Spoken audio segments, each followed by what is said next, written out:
Evening,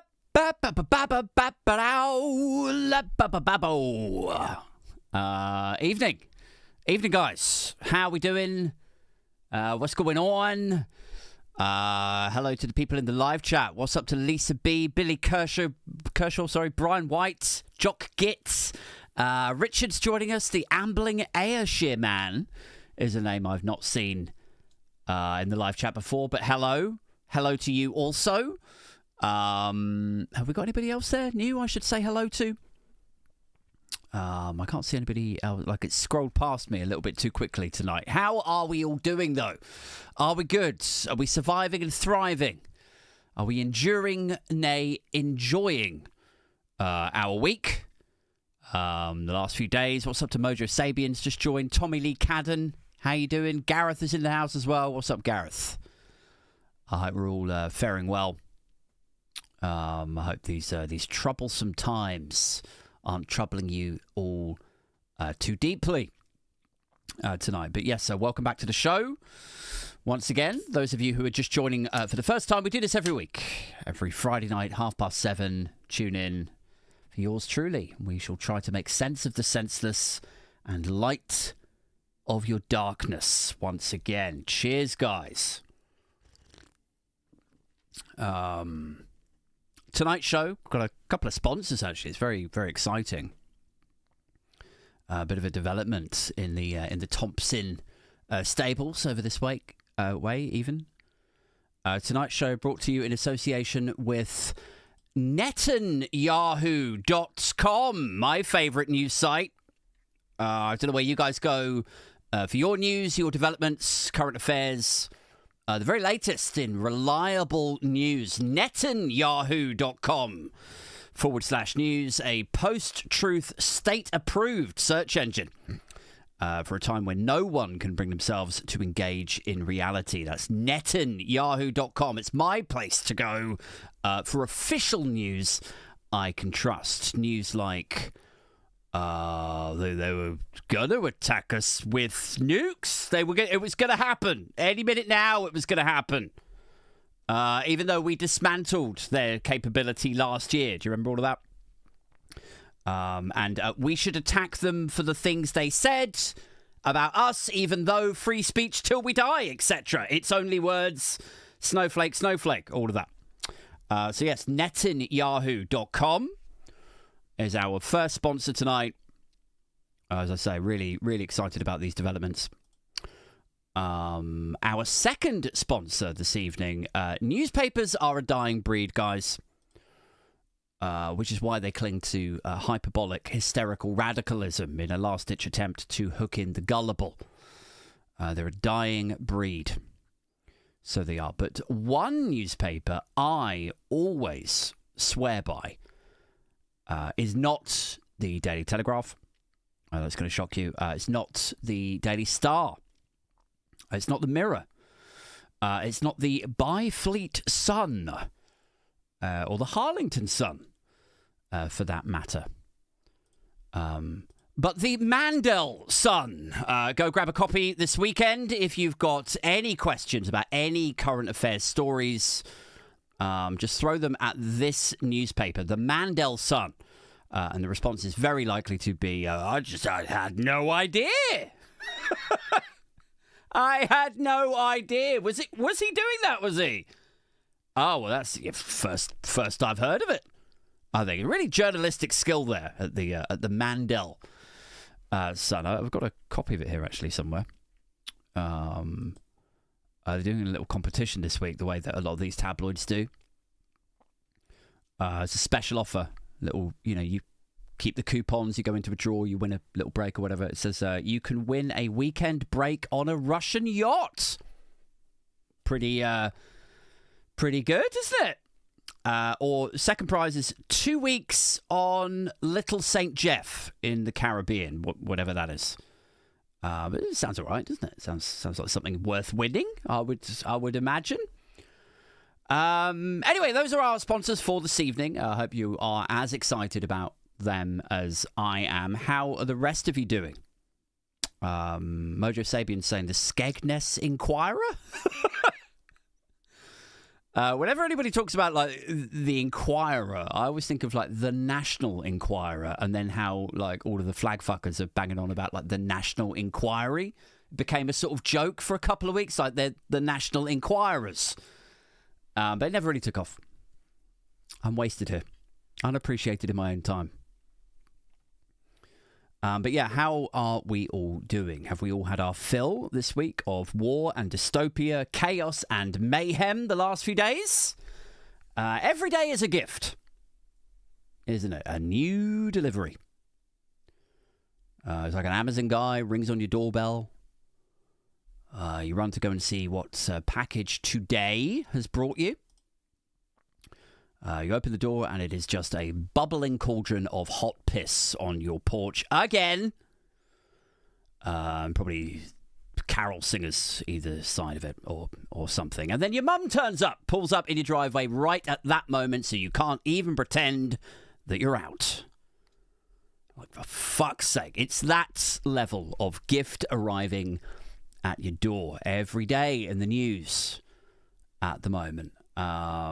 We used to take the piss out of the Tories for being shit on national security back in the day, but this week a Labour MP had their husband arrested on suspicion of spying for China. So they did. So that's reassuring. The American president is railing against the Prime Minister, Keir Starmer, saying we're not dealing with Winston Churchill here. Which works as both a snarky aside, but also a statement of fact.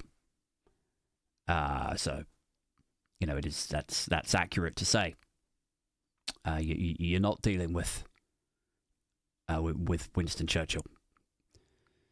And as somebody pointed out, I think it was yesterday or the day before, when it's coming from somebody as riddled with dementia as Golf Cart Mugabe over there, like you almost read that quote as though he himself is actually unsure about it.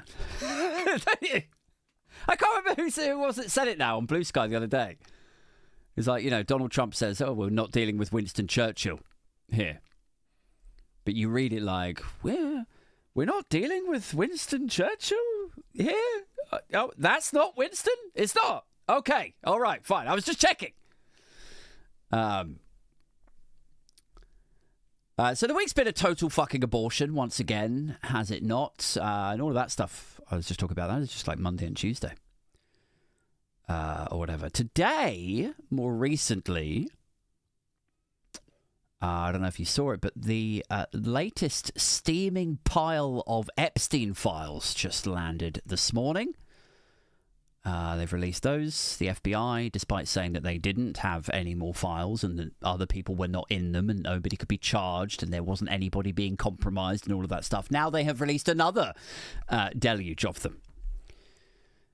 So time will tell on the impact that has, or they have, on everything. It's too early to say, I think, at time of recording. People haven't really analysed or processed or gone through the minutiae of that latest batch.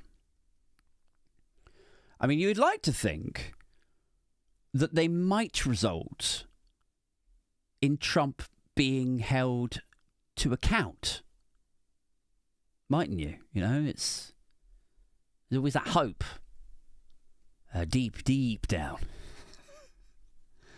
You'd like to think maybe there's something in this latest batch that is really incriminating, really damning, suggestive, disgusting, gross. Something will arise that will result in him being held to account and ejected from the presidency. Shamed out of existence, you might hope.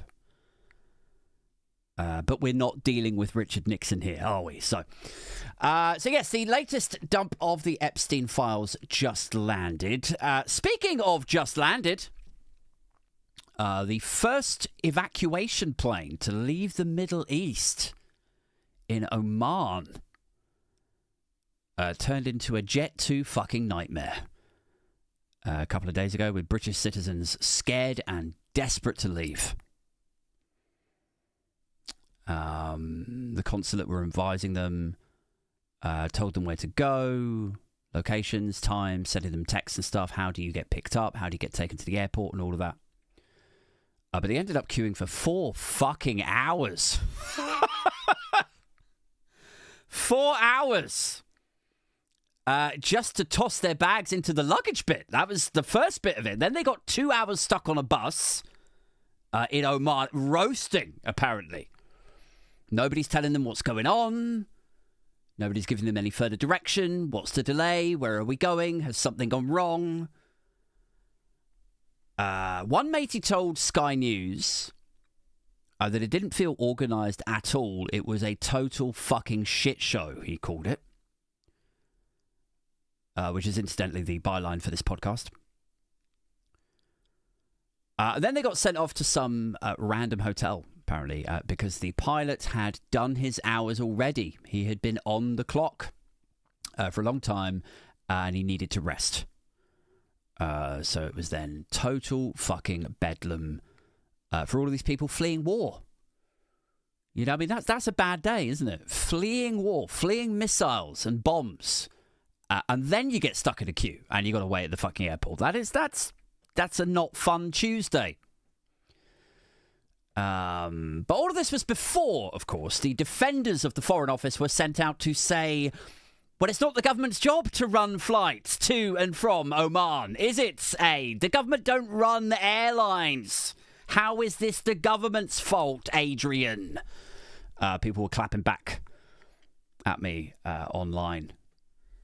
To which the only reasonable response is if there's a war on and you're evacuating your own people and you contract in a plane and you, the Foreign Office, are coordinating all of that, oh, well, then it very much is your job. It's your fucking job. It's literally your job. Like, it's not unconnected to your job, I wouldn't have thought. Like, if you worked in the Foreign Office and somebody came knocking on your door and they said, like, yes, civil unrest has broken out in Zimbabwe. Can you get all of the British nationals back to Blighty safely? Would you seriously be like, I don't know if that's really what I'm here for? Really? Jesus. The defenders online. It's not the government's job, Aid. It's not the government's job to get people out safely on a plane. Like, that is like seeing a TripAdvisor response where the reply is like, look, I'm sorry you didn't have a good time, but it's not my responsibility to keep you 100% happy. And then the original poster claps back like, you are literally my drug dealer. That is all your job is keep me synthetically happy, always. The drug dealer replies like, right, but I run the county lines shit. I contract out and sub all of this. It's kind of like that with the government. It's exactly like that. Sort of. You know, you're out there dodging and ducking and dancing around drone bombs. And the government are fucking about on some county lines middle manager delegation shit. Like, that's how it feels with this. Like, I really wish the government were a little bit more like drug dealers, to be honest with you. You know?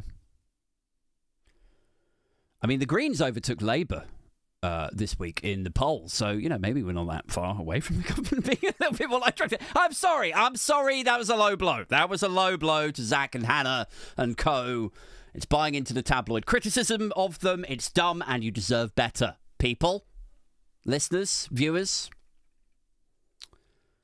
But yes, they pulled ahead of Labour in a poll. Very exciting stuff for the Green Party. It's hard to believe, isn't it, given how popular Labour have been lately. All of the fantastic decisions they've taken and exciting policies and change they've delivered. But somehow the Greens have pulled it off. Yeah, YouGov poll put the Greens at 21%. 21! And Labour down to 16%. And the Tories at 16, but honestly, like, who gives a shit? And Lib Dems? Where were the Lib Dems this week? Anyone know where the Lib Dems were? I'll tell you, they were off base jumping with Annika Rice, or something, whatever the fuck it is that they do.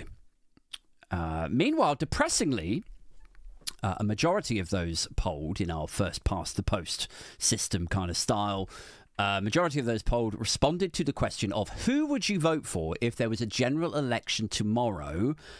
They replied, fuck my dog, something proper. So they did. Which the pollsters have done some analysis on. I know it doesn't sound particularly like party political, but they've done the analysis, and those guys 100% Reform fans. So it's a total crossover, and that's where they got the figure from. And any Reform fans, voters, whatever, don't hate me. It's statistics, okay? It's science. So yes, Reform still in the lead. Any Reform fans in the live chat? Any Reform fans? Any fans of keeping up with the... what was it? Faragians, isn't it? That's my joke. Keeping up with the Faragians. Anyone unlikely tuning into this particular show who also loves Farage? Please jump in the live chat. I can't promise everyone will be gentle with you, but it will be entertaining.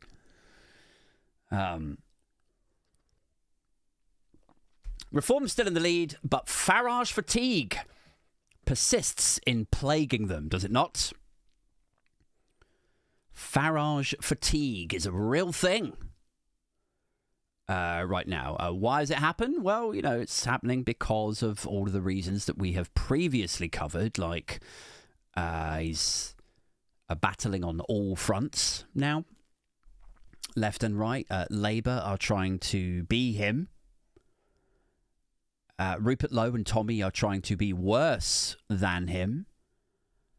Then there's like a whole fucking populace of people who understandably dislike him.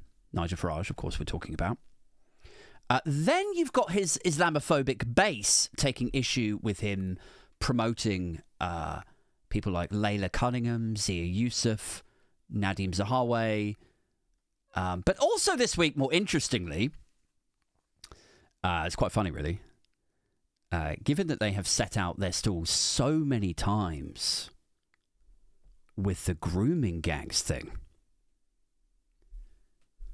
You know, I mean, that's basically their whole thing, isn't it? It's like you should be scared of Muslims. You should be scared of people of colour. Muslim, pedo, grooming gangs, paedophiles, guys. Well, it turned out this week that one of their candidates to be an MP, he was going to be put forward as a parliamentary candidate at either, you know, a local election or probably the next general election, was a former policeman himself. He was going to advise on crime and punishment and what to do with these Muslim rapist nonceburger predators, etc., etc. But in the most obvious plot twist since my 5-year-old told me an obvious lie, waited while I stared blankly at her and then said, "Just kidding, I tricked you." It turns out the candidate himself is a convicted fucking nonceburger. So fantastic development there. That's going to win you some more votes. I can feel it. So I can. And it's true, right? I read about this not in the Mandel Sun or Netanyahu news. I read about this in the Dorset Eye earlier. It's going to be some guy called Jack Denny. If anybody's heard of him. He's going to be the Reform parliamentary candidate in Leicestershire. Somewhere in Leicestershire. But it turns out he's been convicted for possessing indecent images of children on his computer. And he's been to prison. So, I mean, really is just a real barnstorming success for the Richard Tice vetting machine. Once again, like, knock it out of the park there, Rich. You know, you got woman beaters talking about protecting women and girls. That was one of their guys. Convicted woman beater who went to prison for it. You've got paedophiles warning about grooming gangs. The hypocrisy is wild. I mean, say what you like about the Green Party, but at least they're not like on your doorstep claiming to give a shit about refugees and then making their lives harder, are they? That's not what they're doing. They leave that to Labour, don't they? Anyway, a weird week for the Greens, I think. Weird good, but also weird slightly challenging for them with the amount of media coverage that they've received. Obviously, there's been that poll. Very exciting. But then the Green bashing, the weird sort of party political attack lines. Did anybody see Zach Polanski's response to Labour's weird Green bashing campaigning from the other day? Anybody see it? I think it was on like Last Leg or something. So Labour have been saying they've taken about 2 or 3 different attack lines on this. But Labour was saying last week that the Greens want to legalise crack cocaine and heroin. Just free for all. Don't vote Green. Don't support Zach Polanski. He wants to flood the streets with crack cocaine and smack. And I think it's supposed to scare me off. Like as a potential, moving voter who might abandon Labour, who will abandon Labour. But I think it's supposed to scare me off. But I was like, fuck yeah. These Zach and Hannah kids are fucking around and putting the party back into political parties, clearly. But that is obviously not what they're proposing back in reality. But that is the level that Labour comms are stooping to now. Just bullshit and vendetta attack lines. It's really shitty, to be honest with you. Really shitty of Labour to do that kind of stuff. Like, who remembers... Guys, the news cycle moves so quickly. What happened yesterday feels like 20 years ago, I know. But try, if you can, cast your minds back. Who remembers what Labour were like when they were in opposition? Like, is it just me?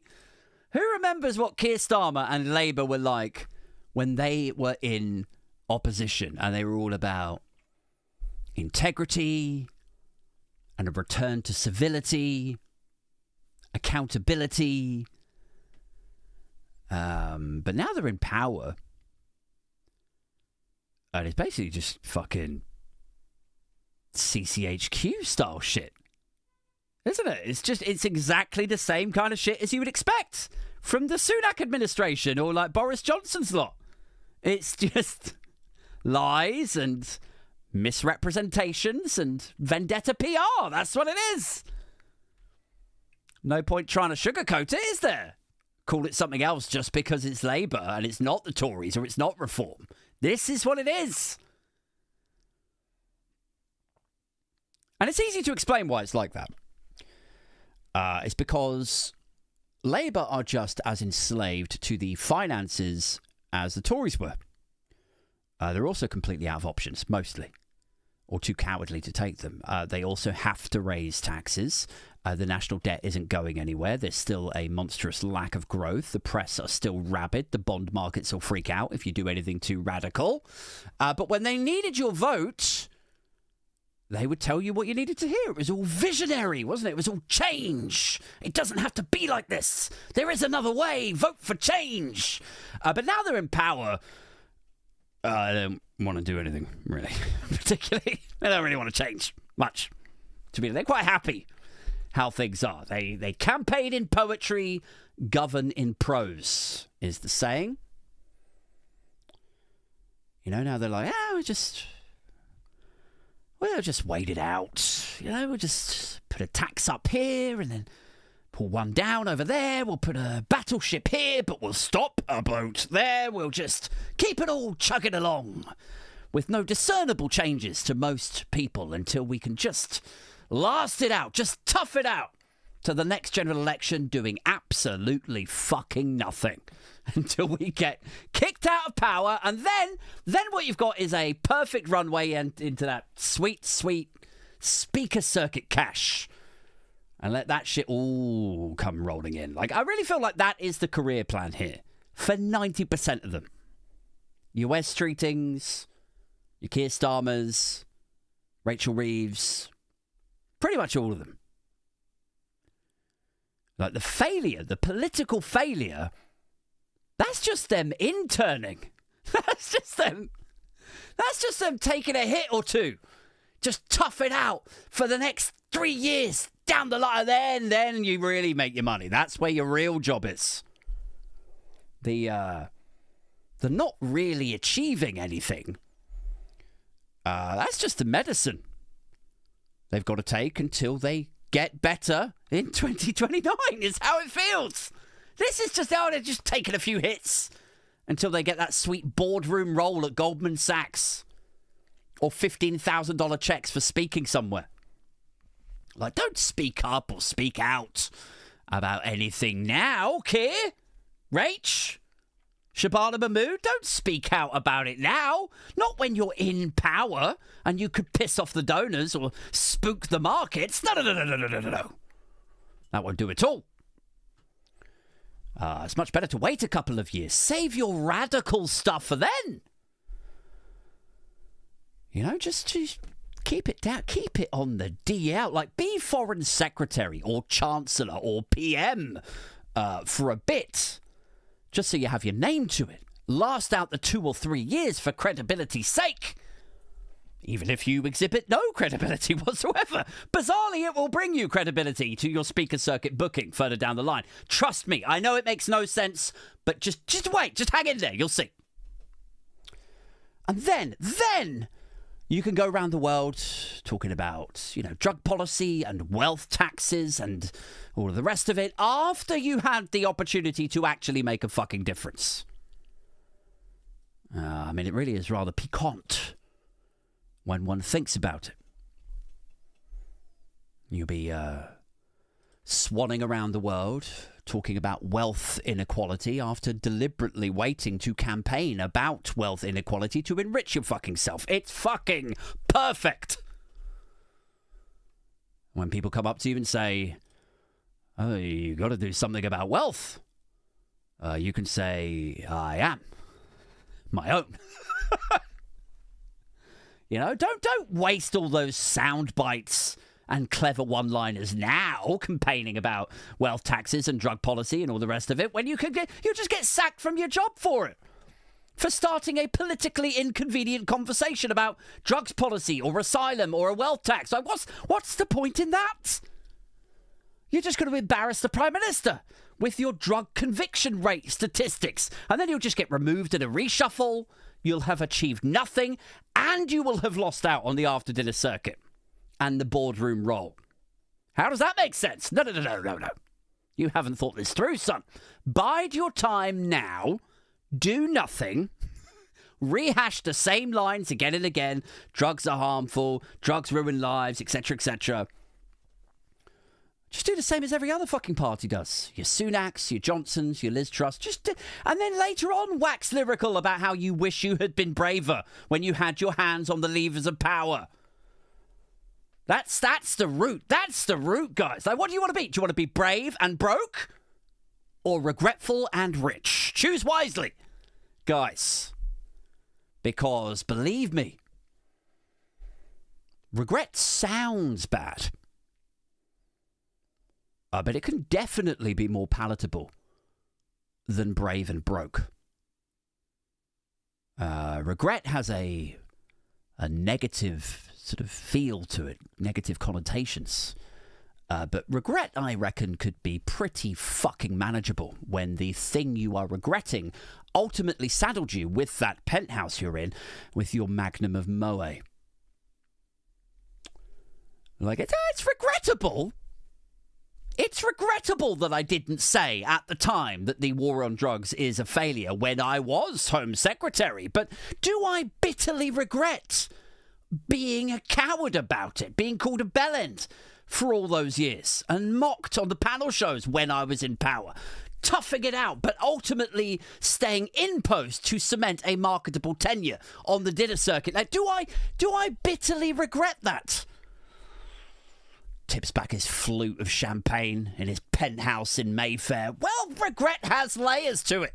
I don't know. It's a complicated word. 2 more Don Perignon over here, please, when you're ready. I'm overcome with regret here. I need to self-medicate.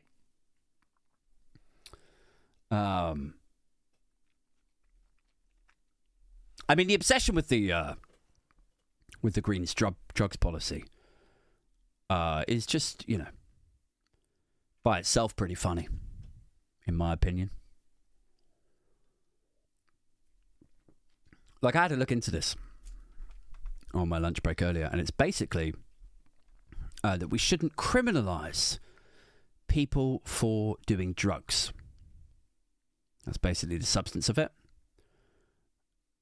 So if you do drugs and you get caught with crack cocaine, in their eyes, you shouldn't be sentenced to, 6 months in prison or whatever. What should happen to you instead? You should be sent to rehabilitation centres or given drugs counselling or allocated a sponsor to try to help you get back on your feet, back on the straight and narrow, get a job, all of that. And they're like, what is the base assumption with Class A drugs that's informing the current drugs policy? It's that drugs ruin lives, is what we're always told by everyone who sits in number 10. Drugs ruin lives. That's the end of it. But Boris Johnson, Michael Gove, David Cameron, Keir Starmer, Rory Stewart, Angela Ray, like they've all taken drugs, and it hasn't ruined any of their lives, has it? I mean, so much of modern politics just comes back down to classism, doesn't it? Like with drugs. If you snort cocaine at some high society, eyes wide shut shit, like, nobody would bat a fucking eyelid, would they? I swear to God. Like, I mean, look, I speak as someone who doesn't hang out with those kind of parties. I've never been invited to any of them, I promise. But I can't imagine anybody would really care if you racked up a line at some high society, swanky cocaine and caviar party. I reckon they'd be more offended you didn't offer them some than shocked that it was there. They'd be more aghast. If you want to know, like, the level of offence with cocaine in the upper classes, they would be more aghast and grossed out that you were snorting it with a rolled up tenner than their usual 50s. That's the level of disgust with drugs and Class A's that you would have to encounter. But that's it. But it's fine, though. It's fine. These Class A's, these drugs are good drugs. That's why when we talk about high society and cocaine use, we think of glamorous models, don't we? We think of Kate Moss with the coffee table, that photograph that ended up in the Sun or News of the World. Coke traces in the House of Commons, cabinet ministers, Prince Harry, investment bankers, chefs. All of these lives are ruined. But working class drug use, like marijuana, weed, skunk, legal highs, anything like that is, that's disgusting. Then it's a scourge, isn't it? That's the word they like to bring out. If it's working class drug use, it's a scourge of fucking legal highs and vaping and NOS canisters. Ugh. We need a war on it, guys. Like, I'm not saying drugs don't ruin lives. I think they probably do. But so do politicians. So, And also the addiction shit is really fucking complicated, isn't it? Like, some of it comes from childhood. A lot of it's trauma. Sometimes it's just addictive personalities in general. You're just more prone to rely on substances. People with ADHD are more prone to addictions. Sometimes it's just escapism. If you're homeless, trying to numb the cold or whatever. Like, if you took away crack and heroin from a lot of these addicts, working class addicts, it would just be something else. It'd be like alcohol or prescriptions or whatever. So it's classism, really, isn't it? If we actually boil it down. And it's the same thing with nonces. Same thing with raging nonceburgers. And I'm not saying decriminalise it and tax paedophilia, just to be crystal here. I'm not saying it's exactly the same. But it's like there's a classism to this. You know? Because we all agree, societally, universally, I hope, we all agree that grown men shouldn't, well, with the exception of some Reform Party parliamentary candidates, most of us agree that grown men shouldn't be grooming and doing God knows what to kids, right? Can we all agree on that in these divided times? But if it's working class men of South Asian origin, the media will go in on them. People will fucking riot. People will burn down hotels over that. It's a scourge. It's cultural. It's predatory. We have to have inquiries. Plural. But if it's Prince Andrew, if it's high society, powerful, rich white men, like for how fucking long did that just kind of get ignored for? The Epstein class of predator is just as predatorial and groomy and gross. But where is the outrage from the flag fuckers and all of that? Why does Farage not care that his mate Donny is all up in those files and the allegations therein?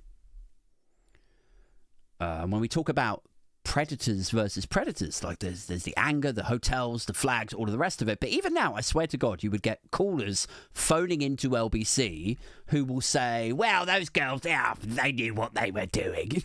You would, I guarantee you, go and talk to an LBC producer. I can guarantee you they get those calls. Like every time. Whatever the issue is, wherever it took place, if it is rich white people doing it, there is a benefit of the doubt that exists in a way that is totally absent if the same crime is committed by people they deem inferior. You know, broke guy robs a bank, jail. Rich guy robs a bank.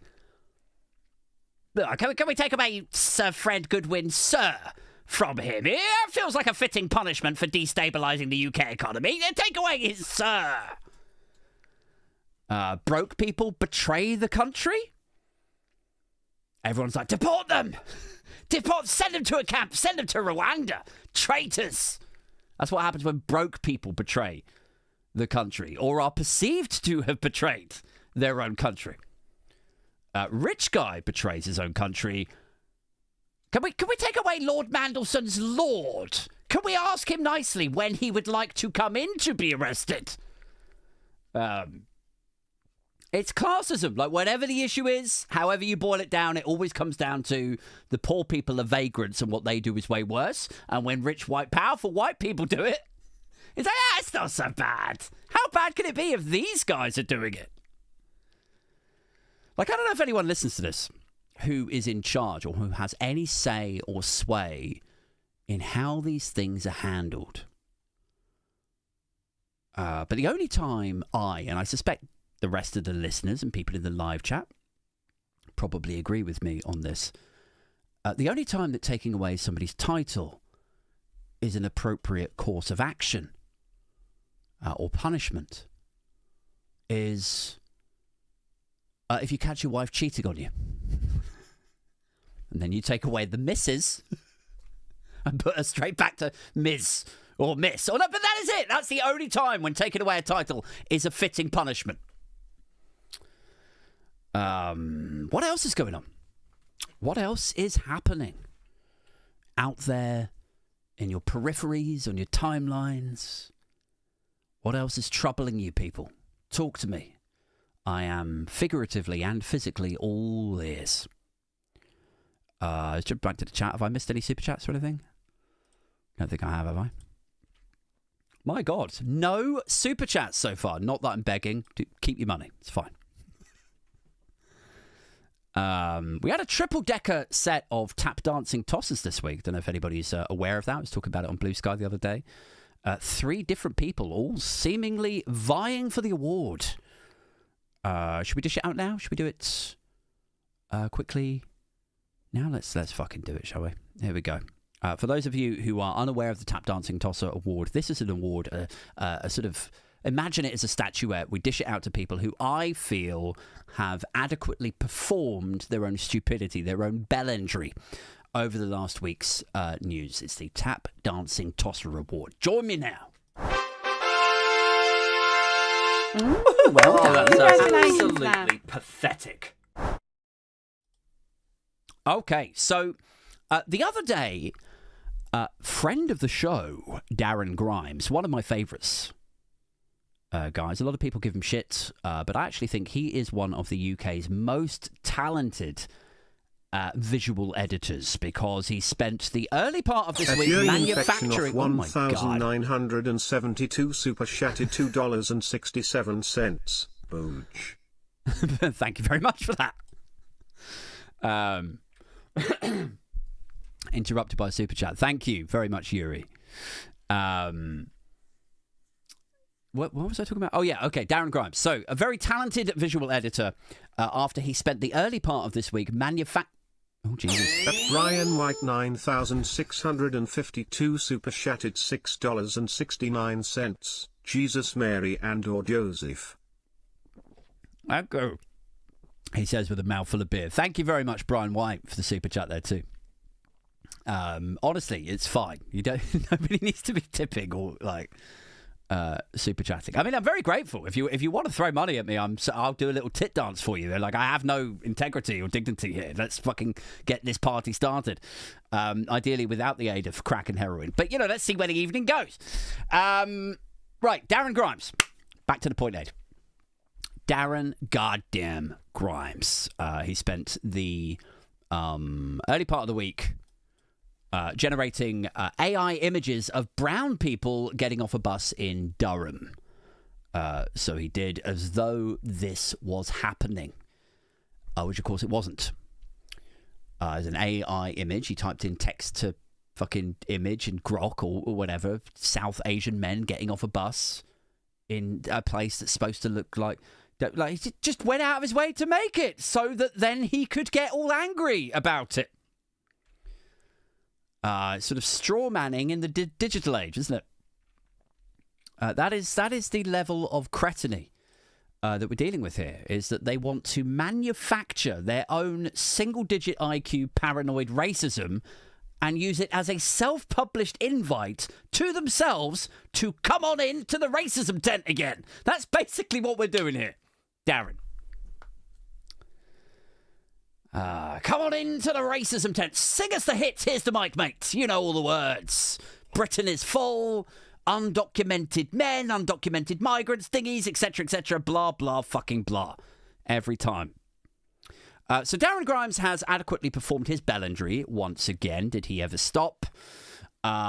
So he deserves to at least be nominated for the award. But who else displeased me this week? Who irked me? Back to Reform, actually, was another one. Reform UK's chief treasurer, billionaire property developer Nick Candy, was in the Daily Mail earlier this week trying to convince us that he really thinks London feels more dangerous than the United Arab Emirates right now, over which there are rockets and bombs and fucking it's a war zone, right? There's rockets and bombs exploding into buildings and shit. And they're so desperate to peddle this fucking nonsense about lawless Britain and how dangerous Khan's London is. They're so desperate that they will actually sit there with a straight face saying, this was the headline. It says, Nick Candy. Why, even as missiles fly over my head, I feel safer in Dubai than in Sadiq Khan's London. Which, as I said the other day, is a verdict made all the more ridiculous when you consider the life of opulent luxury and, by extension, safety Nick Candy lives in. When he lives here, not in Dubai, when he lives here in London. That's how desperate they are to perpetuate this nonsense, is he feels safer in bombed, rocket-attacked Dubai than in the London he chooses to live in his gated one Mayfair fucking development with private security. Like, Nick Candy this is what makes it really fucking stings reading this headline. He's not hanging out in Hackney, is he? He's not hanging out he's not crossing a street with working class drug addicts, ne'er-do-wells, anywhere near him, is he? He's not riding the night bus to Camberwell at 1 a.m, where all the action is. He's, what's he doing? He's living in a fucking palace. With his private security, he's getting a chauffeur-driven limo to his private members club that you couldn't go into. He's untouched by reality, untouched by London every hour of his day. I read that, I was like, who the fuck is this cretin? In fact, you know what? Yes, Nick Candy. Nick Candy wins it. I was going to save it for the next guy. Nick Candy wins the Tap Dancing Tosser Award for this week. Well done. That's Congratulations, absolutely pathetic. Oh, I'm so glad I'm in Dubai. So glad I'm in Dubai, guys. I just don't feel safe in London. There's like rockets flying over his head, fucking war-y helicopters, fighter jets and shit, explosions in the distance. I'm so glad I'm in Dubai, though. Not that war zone London. Like, I just want somebody to come up behind him and be like, you don't feel safe in London. You don't. Like, have you ever been? Tell me in London, somewhere in London, Nick, tell me somewhere in London that you've been. In actual, real London. Well, I slummed it for a bit in the public bar of the Dorchester the other way. Does that count? No, that doesn't count. And besides, how dangerous did that feel? In the fucking Dorchester, Nick. In the foyer of the Savoy, as you slummed it from your driver's Range Rover to the private member's cocktail bar. Oh, I was terrified. I'd be like, do you know what? Maybe you should stay in Dubai. Maybe, if the height of luxury in London and protection and security, if all of that is still too scary for you, but maybe you should just fuck off a bit. It's obviously too much, Nick. Just say the word. I'll get the Foreign Office to coordinate your evacuation. Post haste! The third and final nominee, though, I did have three. The third and final one that I had for this week, which will take us down to the lock-in now. I couldn't find a weird news story that I thought was funny enough or weird enough. The third and final nominee for this week's Tap Dancing Tosser Award, who could have easily won it and was going to until I got myself all het up there for a minute, is James Watt of BrewDog fame. He flared up again in the news cycle this week because I'll try to do this quickly, try to get through the context first, so I'm not here all fucking night and we can actually have a lock-in. But super quick context for you. James Watt was... Let me see. I've got a picture of him somewhere. Hold on. Is this him? Have I got him? There you go. This is him. James Watt. Hipster guy. Little straps around his thing. Bit like me. Looks like somebody I would have joined a band with back in the day. But obviously I won't now. Gareth says, Lawn Cont.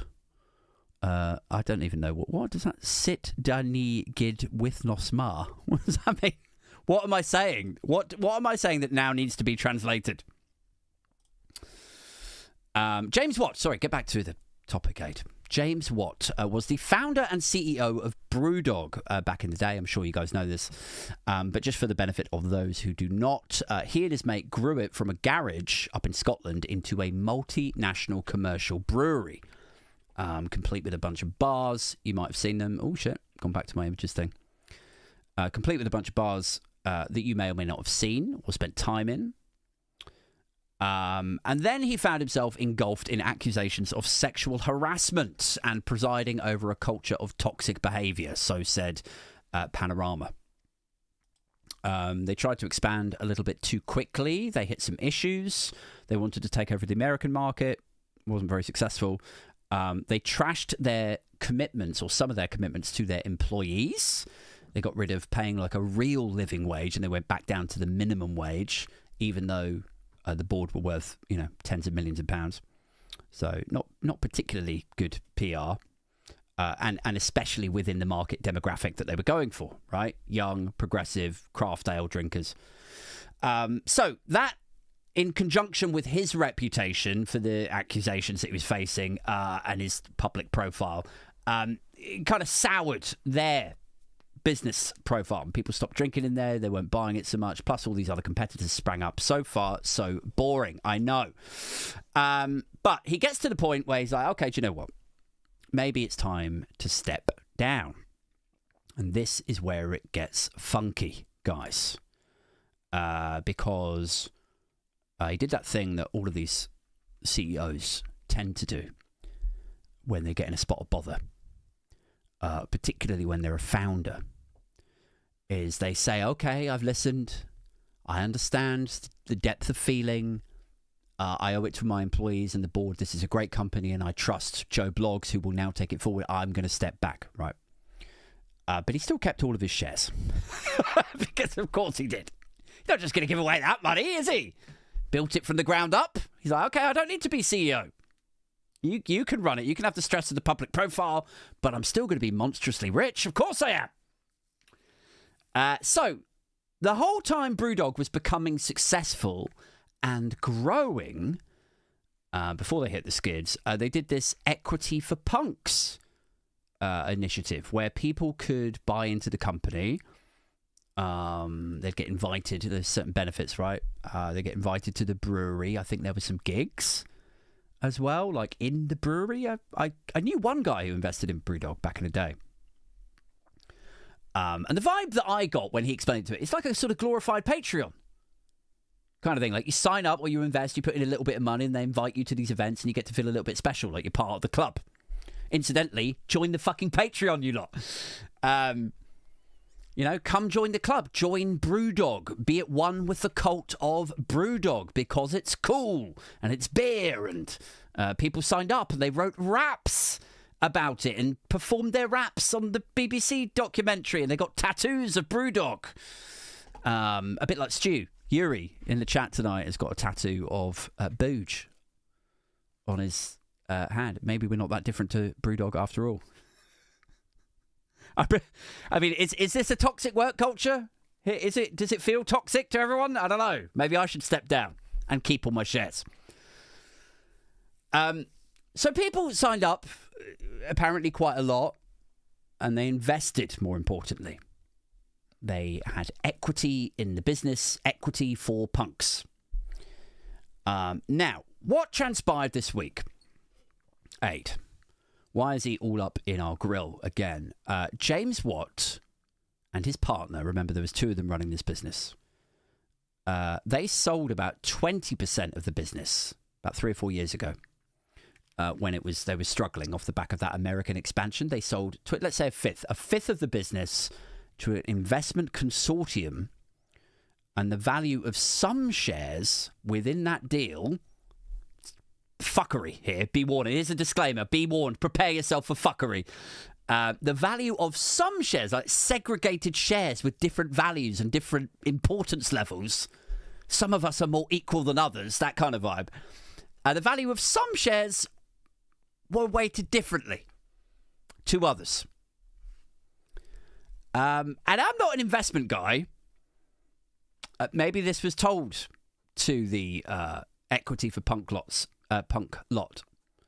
up front in the small print, maybe. I don't know. Maybe it was like made really clear to them. But it appears as though they went to market, they got investment, they asked people to sign up. They said it's equity, which for those of you who don't know, like if you've got equity in a business, you've got a stake, right? You have shares in that business. They got people like you and me to chip in to provide them with capital as a means of helping them grow and buy more fucking barrels and brewing equipment and marketing or whatever the fuck else they spent it on when presumably they needed it.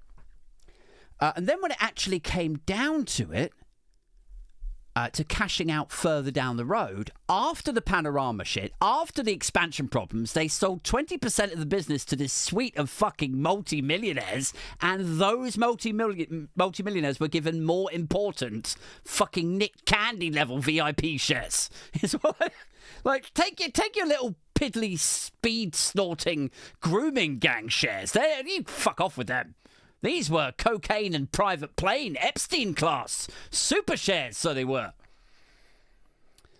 So it said, in the event of BrewDog collapsing into administration, which of course it now has, it's been bought out from the administrators by an American weed manufacturing corporation, a weed brewery, basically. Which is pretty funny. I mean, how the mighty have fallen there.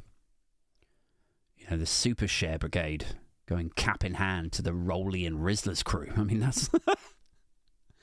Anyway, it says, in the event of a sale, the Super Shareholders, the VIPs, would get their money first. But the equity for Punk's investors got absolutely fucking nothing. Despite being a longer-term investor, yes, smaller investor, retail investor, people like you and me, but they've been in it like from the ground up, from the get-go. And yet this suite of multi-millionaires are like, yeah, well, we want to be paid first, I'm afraid. £1.3 billion it was valued at once, BrewDog. 33 million it went for this week. 33 million. And so now this week, a lot of people got pretty fucking angry about that, got deep into their feelings. So they did, as you might expect. And in response to that anger, former CEO James Watt went on LinkedIn and he was like, yes, I've made some mistakes and I'm sorry I couldn't pay off every equity for Punk's investor. Like, how about some, though? How about fucking some? Could you compensate some, James? Just some. A couple. Have you even tried? Could you buy them a drink? Sort them a beer. Just a couple of beers, mate. I'm sorry I couldn't save everyone's job.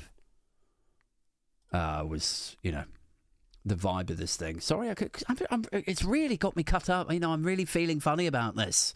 Sorry I couldn't save everybody's job.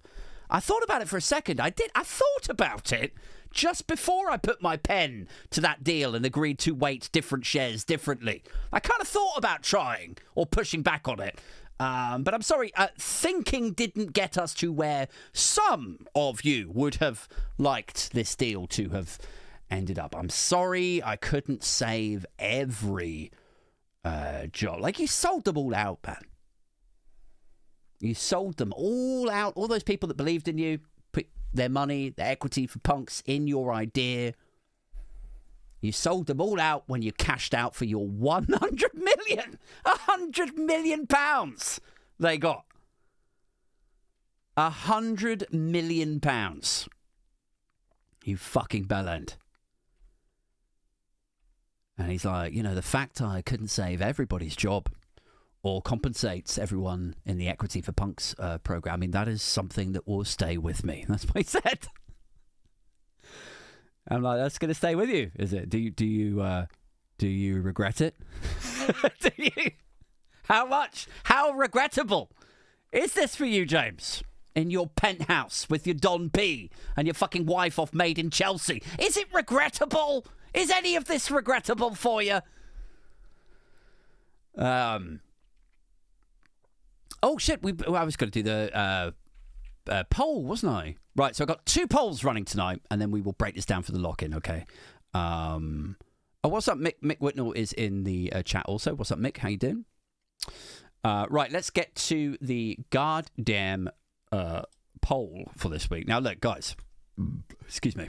Been holding that in for about 5 minutes. If you're not familiar with Funk 27, this is my website. It's free to sign up. You just have to go up the top here. Oh, I've cut it off. But like right at the top of the web browser, you can sign up for free. And then you can go to the membership. We have a poll for this week. Who will replace Keir Starmer as Labour leader? I only got 4 votes, you motherfuckers. Why do I bother? Why do I? You know what? Maybe I will. I'm going to cash out for 100 million. 4 votes. Can we try and get it up to 6 next week, guys? For me, come on. Who will replace Keir Starmer as Labour leader? The options were Angela Rayner, Andy Burnham, Emily Thornberry, and Wes Streeting. Rayner, 75%. I feel like stock in Andy Burnham's going down a bit. Does anybody else feel like that? Like he was, sort of golden boy about a month ago. A week's a long time in politics, right? Now he's sort of, star it's not shining so much. Maybe he needs to up his game. Needs to get some PR happening out there. Maybe he could take a leaf out of the Green Party's book. Just food for thought. So that's the poll on Funk 27. We did also do one on YouTube. Very similar question. Let me just have a look, see what it's saying. YouTube, interestingly, has... Oh, no, Rayner still in front, 47%. Then Burnham, 29%. Then... Oh, I put Miliband on the YouTube one. Oops, messed up the names. Anyway, so people have got a lot of stock in Angela Rayner. What is it about Angela Rayner that's making everybody say that they think it's her? Is she sort of like quietly plotting? Do people know something that I don't? I haven't heard much about her over the last couple of weeks.